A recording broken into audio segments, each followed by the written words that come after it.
Notre invitée ce soir dans l'émission, c'est Géraldine Maillet. Bonsoir Géraldine. Bonsoir Géraldine. Bonsoir. Romancière, réalisatrice, scénariste, mannequin, chroniqueuse TV. Tu viens nous parler de ton livre Ma minuscule, qui est sorti il y a quelques semaines aux éditions HarperCollins. Un livre qui raconte une histoire très personnelle, celle de ta grand-mère, Mamie Téti.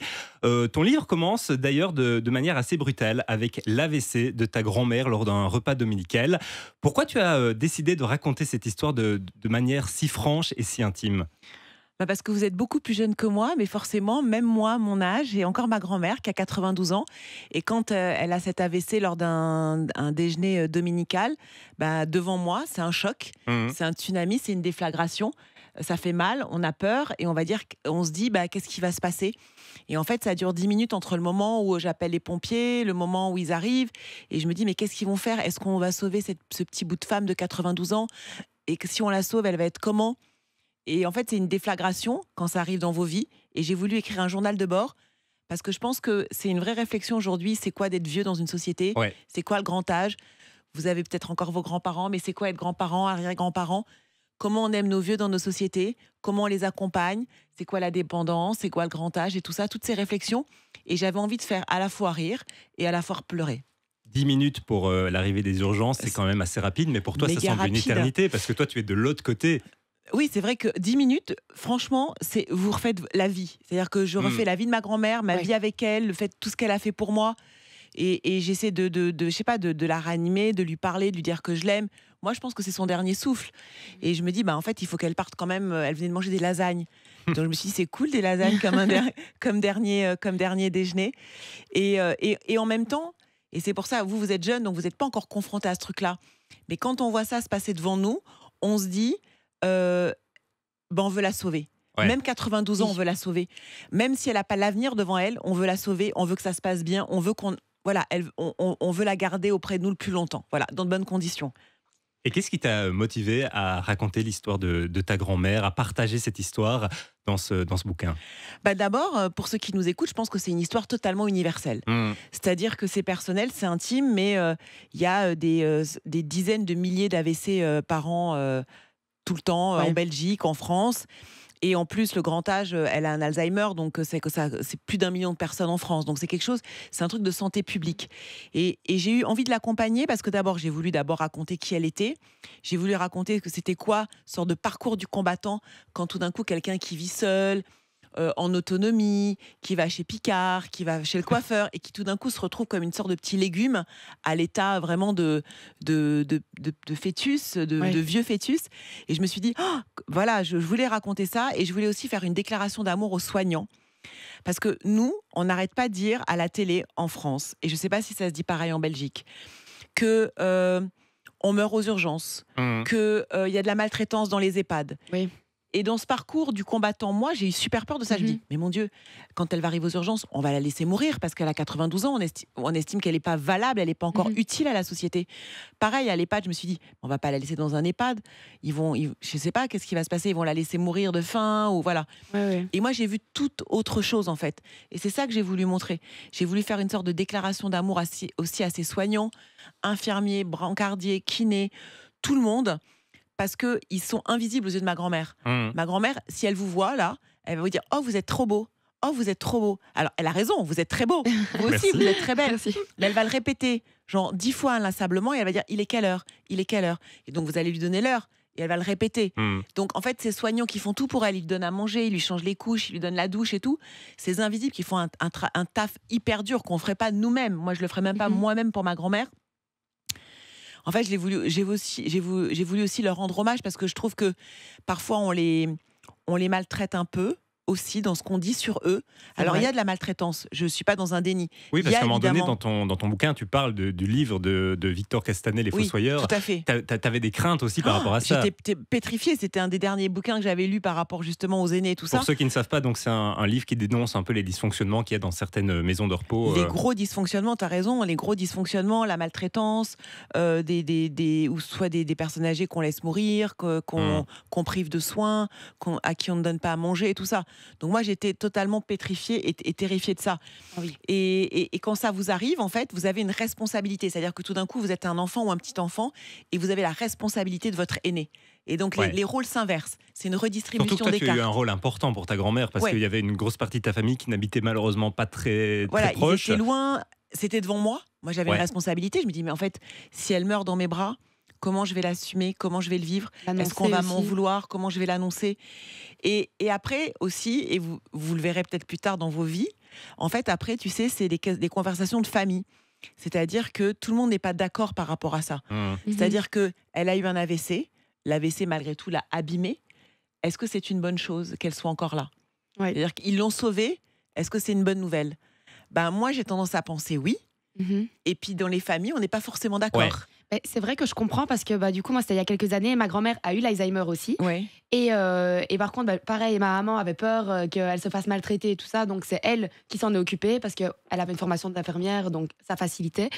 Et par contre, quand elle est décédée à l'hôpital, c'était bizarre parce que j'étais partagée en deux sentiments. J'avais vraiment le sentiment de je suis triste, c'est normal, c'est ma grand-mère. Oui, c'est normal. Mais j'ai eu le sentiment de soulagement parce que ça faisait quand même quelques années qu'elle était comme ça et c'était vraiment un légume. Et je me disais, même la pauvre, elle souffre. Ouais. Donc, du coup, c'était bizarre. C'est vrai que c'était un petit peu partagé. Après, le truc où j'étais rassurée, vu qu'elle avait quand même 93 ans, donc 93. J'ai compris. Je me disais que voilà, elle avait vécu une belle vie, qu'elle avait vécu quand même âgée et que quand il y a une maladie comme ça. Mais voilà, t'as raison. En fait, évidemment, moi, ma grand-mère, maintenant, elle a 94, c'est ça? Et évidemment que c'est dans l'ordre des choses. Ce que je veux dire, c'est qu'il n'y a rien d'injuste. Oui. Quand elle a cet AVC, que je me retrouve aux urgences de Corbeil-Essonnes, et en fait, je vais dans le couloir des soins intensifs, je regarde sans regarder, et il y a des femmes jeunes, il y a des hommes jeunes Oui. qui ont un AVC. C'est insupportable. Ah non, Ils ont c'est l'avenir devant eux. Et je me dis, mais ma grand-mère, elle prend une chambre au même titre qu'eux. Et je suis très reconnaissante de ça. Et je dis merci, c'est formidable. Mais je vois bien que ça n'est pas un drame, tu vois. Mais sauf que quand c'est de la famille, Oui. quand tu as de l'affect, quand tu as des sentiments, parce que c'est une part de toi aussi qui s'envole, d'insouciance, de jeunesse et tout ça. Sûr. Donc forcément, c'est un déchirement. Mais je dois dire que vous, les Belges, vous êtes beaucoup plus matures par rapport à la France, par rapport à ces problématiques de fin de vie, d'accompagnement, de soins palliatifs, de est-ce qu'on doit faire coûte que coûte tout le temps tout pour les gens quand ils sont, comme tu disais, ta grand-mère, que l'ombre d'elle-même, est-ce que l'acharnement thérapeutique, là-dessus, vous avez tranché. Nous, en France, on n'a pas encore tranché. On recule, on n'affronte pas ça de la même manière. Ouais. Mais je pense qu'aussi, il y a pas mal d'humour chez vous. Oui. J'ai essayé d'en mettre dans mon livre. Parce que les soignants m'ont dit, il faut rire de ça. Ouais, Il faut c'est rire vrai. de ça. Il faut en rire avec ta grand-mère, pas contre elle. Il faut en rire. Il faut pas solaniser la maladie, l'Alzheimer, les pertes de mémoire quand elle me demande en boucle. Donc je te disais tout à l'heure, t'es beau, quelle heure? Ouais. Mamie, c'est bon, il y a un réveil juste devant toi. Tu vois bien quelle heure il est. Il est exactement, telle heure. Et elle est juste heureuse. Elle sourit un peu niaisement. Mais j'ai l'impression qu'elle ne souffre pas comme ta grand-mère pouvait souffrir. Tu vois ce que je veux dire? C'est vrai. Et donc, du coup, ok, en fait, son monde, c'est pas le mien, j'ai pas à le juger. Voilà, chacun ses critères. Et ça, les soignants m'ont appris aussi à pas juger son monde. Ah oui, mais ça, de toute manière, je suis totalement d'accord parce que dans tous les cas, qu'elle ait de toute manière 94 ans ou 50 ans, même si on sait qu'on dit la jeunesse, tout ça, je trouve que on est personne, même qu'on soit de la famille ou pas, pour dire cette personne n'a pas sa place, T'es n'a d'accord? plus sa place. Ouais. Je suis totalement d'accord. C'est juste que moi, quand je racontais par exemple ma grand-mère, c'est juste que j'ai pu relativiser Bah oui, parce que de toute manière, on n'a pas le choix. évidemment. Voilà. Mais sinon, je suis totalement d'accord. Dans tous les cas, pour moi, qu'on ait 70 ans, 50 ans, 20 ans, on a la même place sur Terre. Et Voilà. c'est pas nous qui décidons de quand la personne part ou pas. C'est pas elle non plus, normalement. Voilà. Et c'est ce que j'ai voulu faire, et t'en parles très bien d'ailleurs dans ma minuscule aussi, c'est que j'ai voulu aussi remettre les vieux, les aînés, les anciens, ceux qui nous précèdent, un peu au centre de la table, au centre des choses. Parce qu'il y a plein de cultures où les vieux, en fait, ils sont encore dans les familles. Même s'ils sont malades, même s'ils sont gâteux, même s'ils ne se souviennent pas de quitter, et que voilà, on les met pas comme des parias ou des pestiférés. Et moi, je trouve qu'une société qui va bien, c'est aussi une société qui aime ses vieux, qui les Je suis englobe. d'accord. Et aujourd'hui, il y a un truc avec l'âge, c'est un peu la vieillesse, c'est un peu l'apartheid de la vie. C'est Bernard Pivot qui disait ça. Et je trouve que c'est vraiment l'impression que j'ai. Alors oui, ils sont plus utiles, mais en fait, c'est bizarre de toujours considérer l'humain comme quelque chose qui doit être utile ou efficace ou rentable ou qui sert à quelque chose. Bah ouais, ma grand-mère, elle sert à rien, mais elle est là et elle a servi toute sa vie.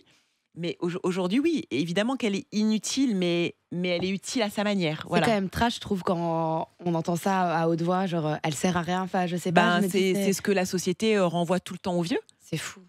Je sais pas, ça me. Et ça me- quand vous allez dans l'EHPAD de ma grand-mère, vous voyez des vieux, et moi, nous, on y va tout le temps, la visiter. Elle a de la chance, et c'est normal, et c'est nous qui avons de la chance d'aller la voir. Et en fait, il y a des vieux, vous demandez, ils n'ont pas eu de visite, mais pas depuis une semaine ou un mois, depuis beaucoup un plus an, longtemps, 2 ans, 3 ans. Ils ont été abandonnés.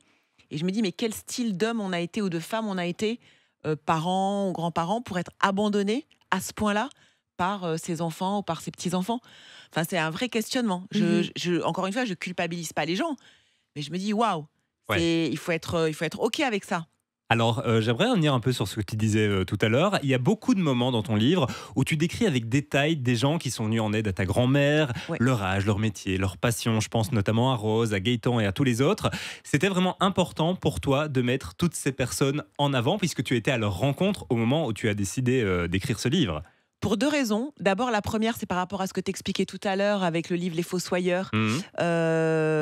J'ai voulu rendre hommage à moi, à une autre réalité. Ouais. C'est-à-dire que oui, ça existe, mais moi, j'ai vu autre chose. Moi, j'ai traversé un autre parcours du combattant, avec de la bienveillance, avec des gens qui faisaient le taf.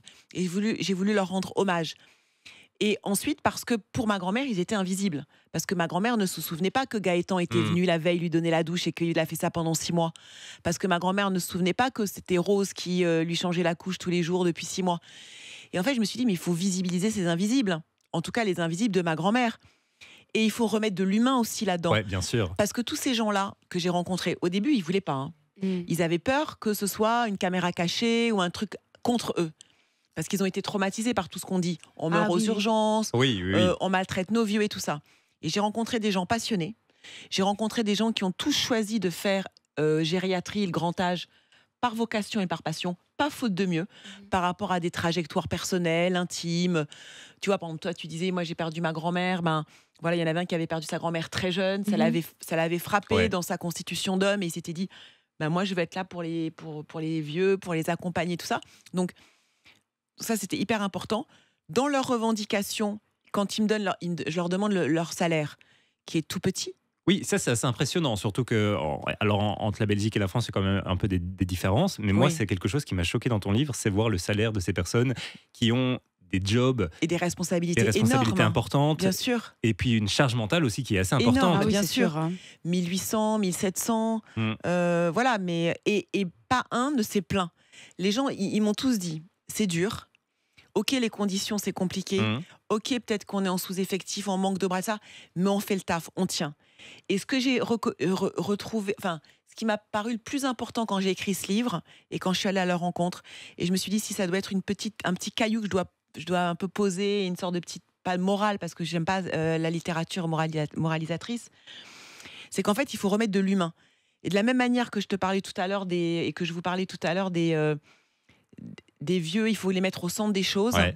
Et ben les soignants. En fait, les soignants, c'est pas des esclaves en fait. Ils sont pas à la disposition de nos vieux.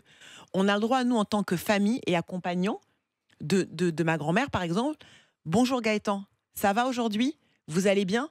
Quand j'amène des chouquettes à ma grand-mère, si j'en amène 5 pour ma grand-mère, je peux en amener 10 pour Gaëtan. C'est quoi le problème en fait? Et vous, Gaëtan, aujourd'hui, comment ça va? Ah, vous avez mauvaise mine. Ah, vous avez bonne mine. Mais en fait, personne ne leur parle. Parce que comme ils sont dans un service de gériatrie, de grand âge, où finalement, en fait, ils se heurtent à des murs de gens qui comprennent rien, qui n'ont pas de mémoire, qui sont plus ou moins sénescents, complètement gâteux. En fait, on a déshumanisé ça. Mais nous, en tant que famille, et je parle aussi à vos auditeurs, en fait, nous, en tant que famille, on a une responsabilité. Mhm. C'est-à-dire que si moi, je suis sympa avec toi, t'as l'air adorable, mais tu seras sympa avec moi. Oui, C'est-à-dire que oui, c'est un échange voilà. de bons procédés. Pourquoi ne pas le faire avec celui qui a changé la couche de ma grand-mère, qui lui a donné à manger? Ça va, Rose? Elle a bien mangé aujourd'hui? Bon, et vous avez mangé quoi? Et les enfants, ils vont comment? On a le droit de s'intéresser. Donc moi, je pense que c'est important aussi de rajouter de l'humain à tout ça. Surtout que c'est des personnes que tu as fréquentées quand même assez longtemps. Parce Mais ils que font partie tu allais bien sûr. quotidiennement rendre visite à ta grand-mère. Ouais. Donc ces personnes, finalement, faisaient quasi partie de ton entourage. Oui, parce qu'en fait, ils sont propulsés dans une sphère intime hyper rapidement. C'est-à-dire que tout d'un coup, oui, il touche ma grand-mère, il lui lave le visage, il lui lave le corps. Voilà, quelque chose que nous, on ne fait pas, nous, famille, et qu'on aurait du mal à faire. C'est pas que ça nous dégoûterait, mais Ouais, on a un Ouais, truc c'est compliqué compliqué. avec la vieillesse. Mais du coup, un peu d'humain, quoi. Rajoutons un peu d'humain à tout ça. Qu'est-ce que tu aimerais que les gens retiennent de ce livre, Ma minuscule? Alors, j'aimerais que les gens aiment leurs aînés, Mhm. voilà, leur disent beaucoup quand ils vont bien. Parce qu'on s'en rend compte souvent trop tard. Voilà. C'est souvent ce qu'on nous dit dans la société. Hein. C'est vrai. Je me suis rendu compte trop tard que je devais passer plus de temps avec ma grand-mère et maintenant qu'elle est partie, je le regrette. Leur dire, Ouais. leur répéter que oui, parfois quand on est jeune, comme vos auditeurs, flemme quoi, d'aller déjeuner chez mamie, Mhm. Ouais. on a quelque chose de mieux. C'est vrai, mais c'est tellement de joie procurée à eux. Et après, c'est des souvenirs pour nous qui sont bien de résilience aussi par rapport à ça. Et puis, s'ils sont dépendants dans un hôpital ou à l'EHPAD, passer de temps en temps, quoi. Passer et parler aux soignants et tout ça. Moi, je pense que un peu créer du lien, créer de l'humanité, créer de la bienveillance, voilà. C'est très beau ce que tu dis. Ouais, vraiment. Alors, il y a quelque chose qui m'a marqué, moi, c'est que tout au long du livre, tu Ouais. parles de ta grand-mère, comme vous l'avez toujours appelée avec ses autres petits-enfants, Mamie Téti, mais Ouais. à la fin, sur une des dernières pages du livre, tu dresses, entre guillemets, sa carte d'identité, comme tu l'as fait avec certains des soignants. Et là, on connaît son vrai prénom. Oui. Pourquoi est-ce que tu as décidé, à la fin de ton livre, de finalement expliquer plein de choses dont on n'avait pas les infos sur ta grand-mère? Parce que je voulais qu'elle soit comme les autres soignants, comme un encadré un peu formel, on va dire, comme une sorte de carte d'identité. Parce que dans le livre, tu l'as vu, Mamie Téti, c'est un petit corps qu'on déplace de service en service, de soins intensifs en hôpital privé gériatrique, d'hôpital privé gériatrique en nouvelle unité gériatrique pour les soins suite à l'AVC. Puis après, d'un autre endroit, à un plateau de kiné. Enfin bon, bref, on la trimballe et sa vie ne lui appartient plus. Ouais. En fait, elle dépend de nous pour tout. Elle est mise sous tutelle, elle n'a plus de papier, elle n'a plus de clé, elle n'a plus de compte en banque, elle n'a plus d'appartement, elle n'a plus d'album photo. C'est-à-dire que petit à petit, toute une vie qu'on a bâtie pendant des décennies, en fait, se vide de sa substance. Et c'est quand même dur. Et comme Mamie Téti, on l'appelait Téti parce qu'elle donnait le biberon à ma fille, elle était aide-mère et donc c'était un diminutif, donc on l'appelait Tétine. Mais en fait, je me suis dit, il faut aussi que je rende hommage à cette femme. Et cette femme, ça n'est pas que une femme de 94 Ouais. en robe de chambre, dépenaillée, qui demande quelle heure il est et qui mange du chocolat sans savoir qu'elle en a mangé 5 minutes avant. Ouais. C'est aussi une femme battante, intelligente, mère de famille, qui était incroyable pour nous, qui était forte pour nous, qui était une sorte de grand-mère XXL pour nous, et qui là est une minuscule. Elle se porte comment aujourd'hui, ta grand-mère? Elle ne marchera plus. Elle est donc toujours dans cet EHPAD qui est merveilleux, qui est un EHPAD public en plus, avec des gens incroyables. Et ceux qui ne sont pas incroyables, parce qu'il y a des gens qui sont peut-être plus parfois brusques, impatients, parce que c'est dur ce qu'ils font, c'est très dur. Ouais. Il faut porter ma grand-mère, elle n'est pas facile. L'Alzheimer, ça rend parfois agressif, ça rend ombrageux. C'est pas une maladie facile, hein. Donc il faut aussi... tous les jours, quand on a affaire à des gens qui sont tout le temps durs, agressifs, pas gentils et tout. Ouais, non, c'est compliqué. C'est pour ça qu'il faut rajouter de l'humain là-dedans. Et je te vois touchée. Ouais. Et aujourd'hui, elle demande toujours autant l'heure. Elle a une fixette, c'est les rideaux. Elle veut que ses rideaux soient toujours mis de la même manière, mais ça se joue à 1 millimètre. Hein. Ah oui. Ah oui, on est dans l'extrême précision. Et je ne sais pas pourquoi ces rideaux, c'est une fixette absolue. Avant, c'était des arbres, maintenant, c'est les rideaux. Donc, elle a des fixettes, des tocs, un peu comme Nadal, mais c'est moins flamboyant. Et elle n'est que sur le chocolat. Voilà. Alors qu'elle a toujours détesté le sucré. Et elle mange des tablettes de chocolat toute la Ah, journée. c'est fou, ça. Et j'ai envie de dire, on la laisse. Bah oui. Parce qu'à 94 ans, on ne va pas commencer à lui faire très un plaisir régime du moment. strict. Voilà.